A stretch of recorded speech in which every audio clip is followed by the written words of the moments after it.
Once again, this is John Bosir dan gue sekarang kesel banget. Gue kesel, gue capek. Ya, kenapa? Sebelum ini, gue udah bikin sebuah video yang bagus banget. Sebuah video yang mungkin bisa memotivasi kalian.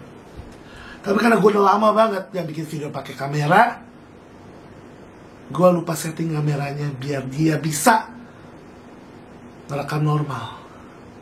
Pada akhirnya, video yang gue bikin gagal. Jujur gue lagi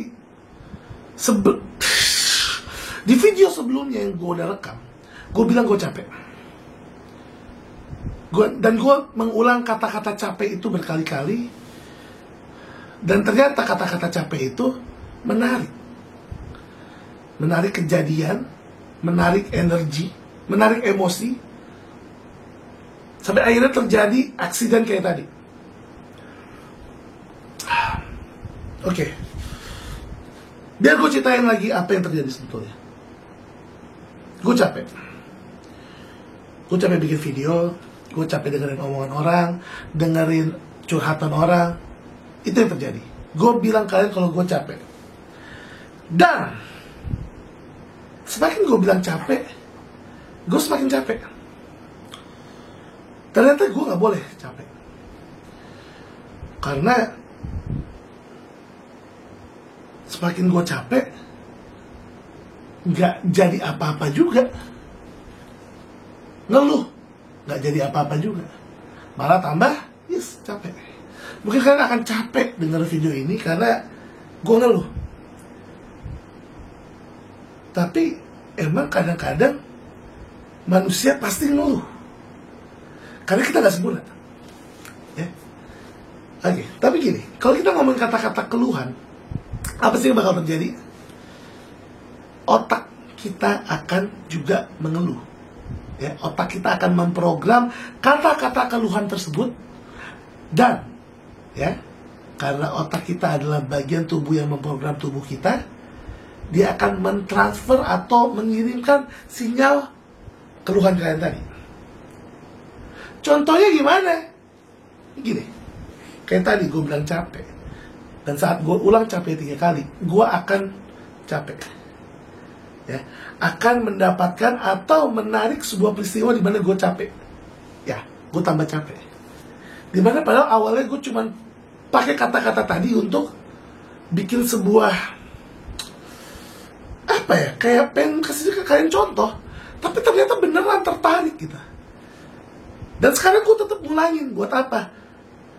Gue berdoa kameranya oke, normal. Karena kalau ini gagal lagi, emang bener kata-kata itu tertarik. Artinya gue gimana dong? Kita boleh ngeluh kan? Tapi mungkin gak boleh diulang 3 kali. Karena semakin banyak pengulangan, semakin banyak transfer sinyal dari otak kita ke tubuh kita sama pengulangan kata itu. Kalau tadi gue bilang capek, gue bakal capek beneran. Artinya gue harus bilang apa? Semangat. Semangat. Semangat. Semangat. Semangat. Semangat. Itu dia. Itu dia, bros. Itu dia kata-kata yang gue butuhin. Semangat. Kan bisa lihat perbedaannya ya. Dimana tadi saat gue capek, sama sekarang gue semangat.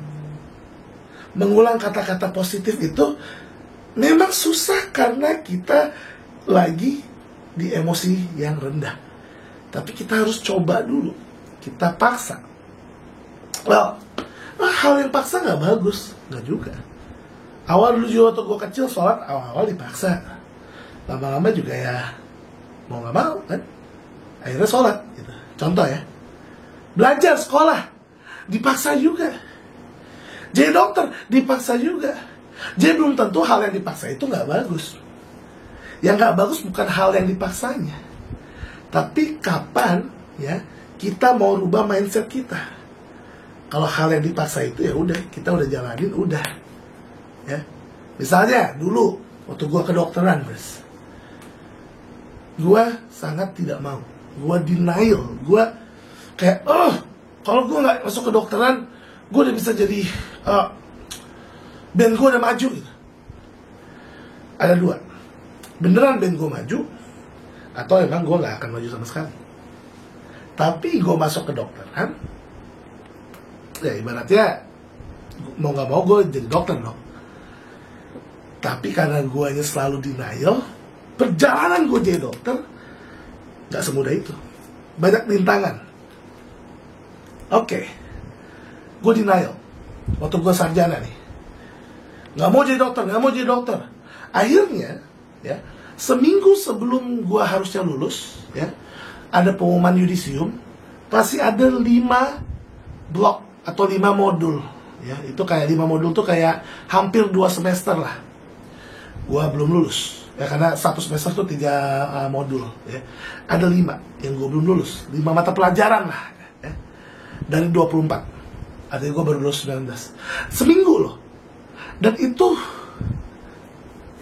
hal yang entah bodoh, entah apa, tapi nggak mungkin ada orang lulus 5 mata pelajaran dalam seminggu ya.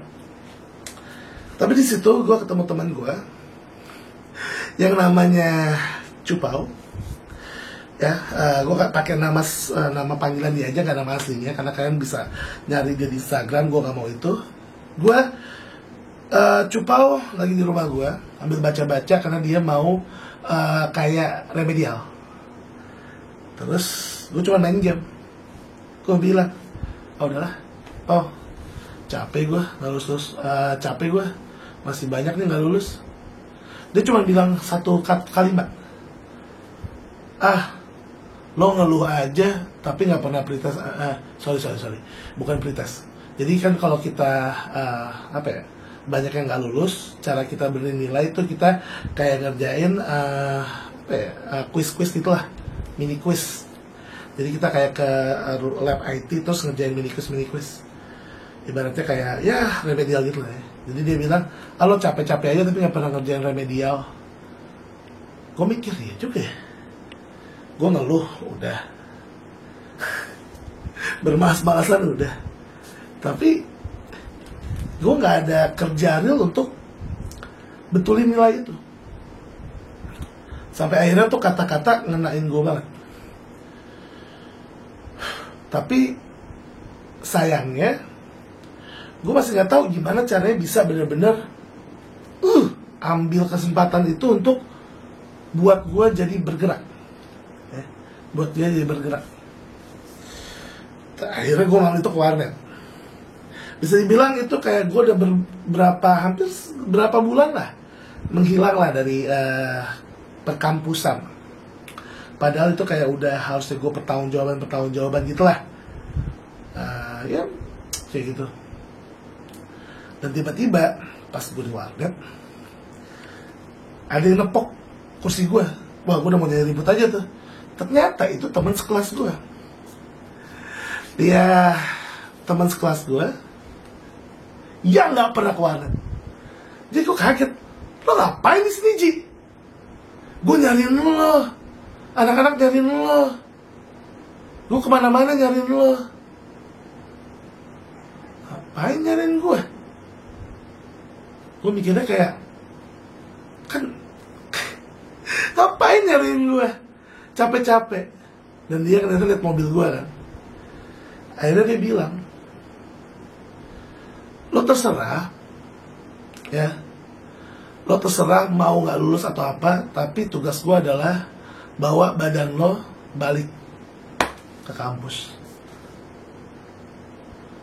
Terus di sana gue masih kayak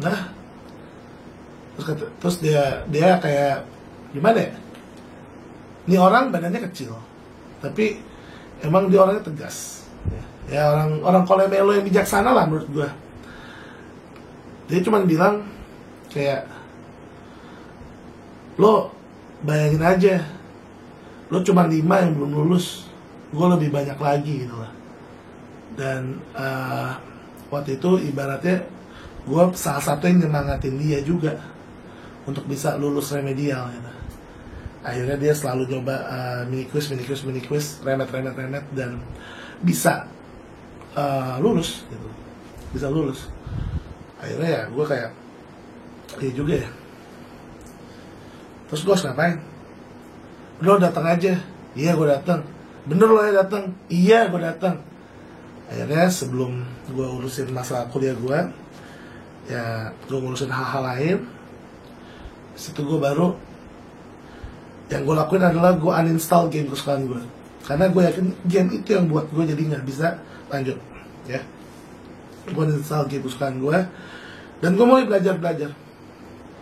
Belajar gue simple.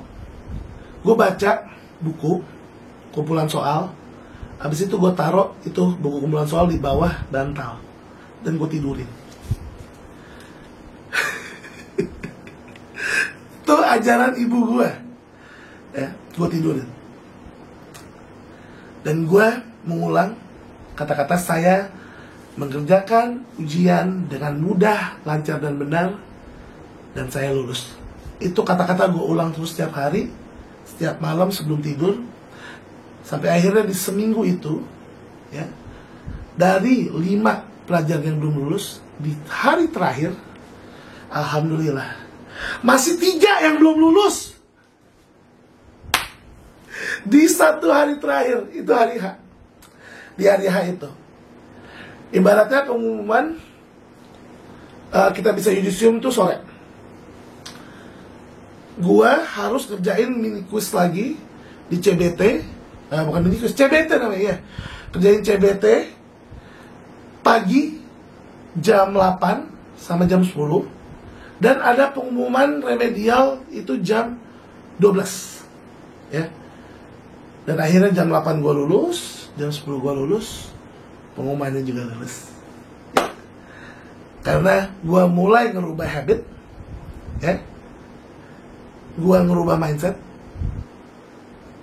dan akhirnya kiri dan kanan bergabung, gue bisa lulus, masuk ke yudisium 1. Itu dia. Itu cerita episode perdana tentang perjalanan gue merubah mindset dari negatif ke positif. Karena percaya atau enggak, positif juga bisa jadi negatif. Kita akan lanjut ke episode kedua selanjutnya, bros. Thank you for watching, bros. Amat, bros. Let's go!